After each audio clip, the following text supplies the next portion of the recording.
সাথে আছে পরমেশ্বর মণ্ডল, ব্যাচ 365। সো পরমেশ্বর, তুমি চাকরি পেয়েছো? Yes ma'am. আচ্ছা, কোথায় পেয়েছো প্রথমে জেনে নাও। বেঙ্গালুরু ম্যাম। ব্যাঙ্গালোরে কি কোম্পানিতে? A4 sir. বাহ, কি ডেজিগনেশনে পেয়েছো? Level 1 IT support engineer. Wow, wonderful. So are you happy? Yes ma'am. কতটা হ্যাপি? খুবই হ্যাপি ম্যাম। আচ্ছা, তো তোমার কোয়ালিফিকেশন কি? 12 পাস। 12 পাস। বাহ, কোন স্কুল থেকে? গড়িয়া বহুত বছর উচ্চ বিদ্যালয়। বাহ, খুব সুন্দর।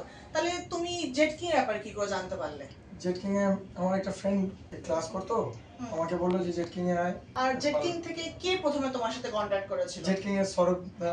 সৌরভ দা কন্টাক্ট করেছে। বাহ, খুব সুন্দর। আচ্ছা, তোমার এখানে পিডি ক্লাসেস হয়েছে? হ্যাঁ। মানে ইন্টারভিউতে কতটা হেল্প করেছে সেই পিডি ক্লাসে বহুত হেল্প করেছে ম্যাম। আচ্ছা। ইংলিশ কমিউনিকেশন বেটার ছিল না, পিডি ক্লাসে করার পর হয়েছে। বাহ, খুব সুন্দর। তো তুমি জেটকিং কাউকে রেফার করবে? তোমার বন্ধুদের বা কাউকে রিলেটিভসকে রেফার করব। আচ্ছা, একটা কোনো ভালো কথা খুব বলো, মানে তোমার মনে হচ্ছে খুব ভালো যেটা তুমি জেটকিং এ দেখেছো অন্য কোথাও দেখোনি। জেটকিং এ all faculties and placement cell behaviour are good. আচ্ছা, কোনো কিছু প্রবলেম হলে ওনাদেরকে হেল্প করে, খুবই হেল্পফুল। খুব সুন্দর। ঠিক আছে পরমেশ্বর, অল দ্য বেস্ট। খুব ভালো মন দিয়ে কাজ করো, খুব আগে যাও।